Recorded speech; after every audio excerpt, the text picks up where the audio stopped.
بسم اللہ الرحمن الرحیم۔ صرف 5 منٹ کا مدرسہ قرآن و حدیث کی روشنی میں 14 ربیع الثانی۔ نمبر 1، اسلامی تاریخ، بنی ہاشم کا بائیکاٹ اور 3 سال کی قید۔ کفار مکہ کے ظلم و ستم اور روک تھام کے باوجود اسلام تیزی سے بڑھتا رہا۔ یہ دیکھ کر کفار مکہ نے تدبیر سوچی کہ محمد صلی اللہ علیہ وسلم اور ان کے خاندان کا بائیکاٹ کیا جائے۔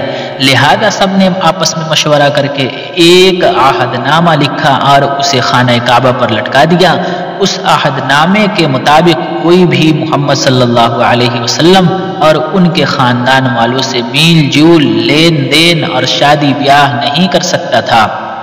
لہذا رسول اللہ صلی اللہ علیہ وسلم کو بنی ہاشم اور مسلمانوں کے ساتھ ایک گھاٹی میں جانا پڑا جس کا نام شیب ابی طالب ہے۔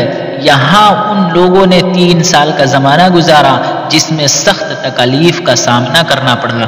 بھوک و پیاس کی شدت کی وجہ سے ببول کے پتے تک کھانے پڑے۔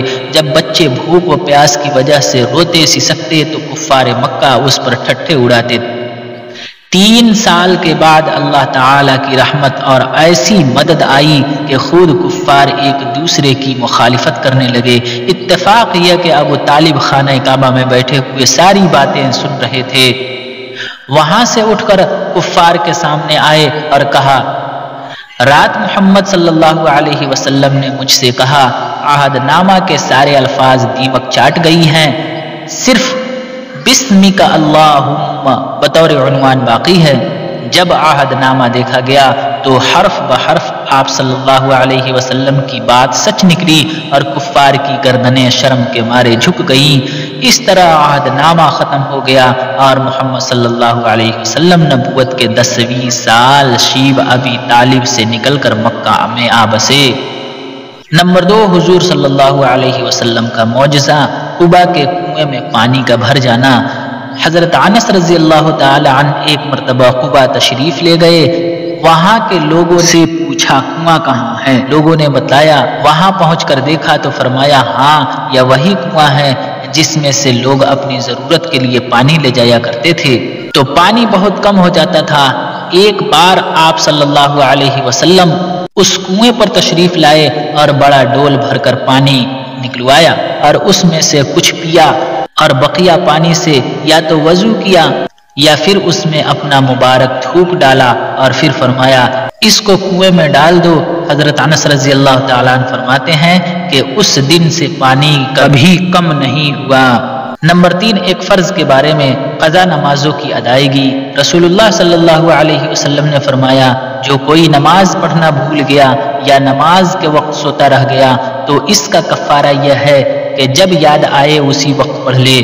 فائدہ، اگر کسی شخص کی نماز کسی عذر کی وجہ سے چھوٹ جائے یا سونے کی حالت میں نماز کا وقت گزر جائے تو بعد میں اس کو پڑھنا فرض ہے۔ نمبر 4، ایک سنت کے بارے میں، قرضوں اور غموں سے نجات کی دعا۔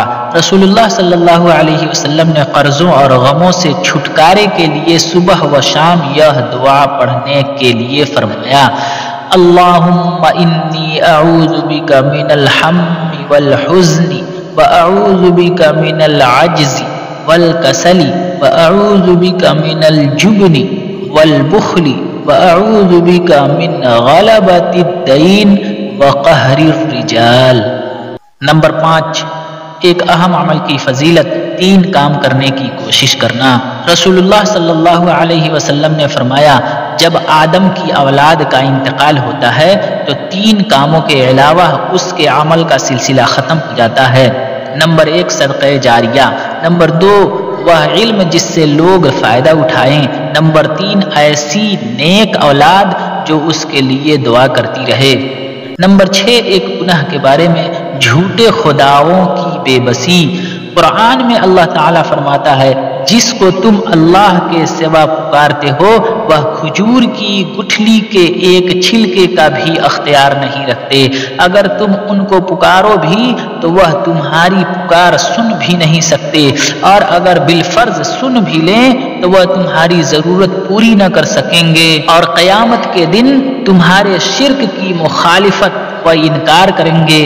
نمبر 7، دنیا کے بارے میں، دنیا کی چیزوں میں غور و فکر کرنا۔ قرآن میں اللہ تعالیٰ فرماتا ہے اسی بارش کے پانی کے ذریعہ اللہ تعالیٰ تمہارے لیے کھیتی، زیتون، کھجور، انگور اور ہر قسم کے پھل اگاتا ہے۔ یقیناً ان چیزوں میں غور و فکر کرنے والوں کے لیے بڑی نشانیاں ہیں۔ نمبر 8، آخرت کے بارے میں جہنم کے دروازے کا فاصلہ۔ رسول اللہ صلی اللہ علیہ وسلم نے فرمایا جہنم کے 7 دروازے ہیں، ہر دروازوں کے درمیان کا فاصلہ ایک سوار آدمی کے 70 سال چلنے کے برابر ہے۔ نمبر 9، طب نبوی سے علاج، کلونجی سے علاج۔ رسول اللہ صلی اللہ علیہ وسلم نے فرمایا بیماریوں میں موت کے سوا ایسی کوئی بیماری نہیں جس کے لیے کلونجی میں شفا نہ ہو۔ نمبر 10، نبی صلی اللہ علیہ وسلم کی نصیحت۔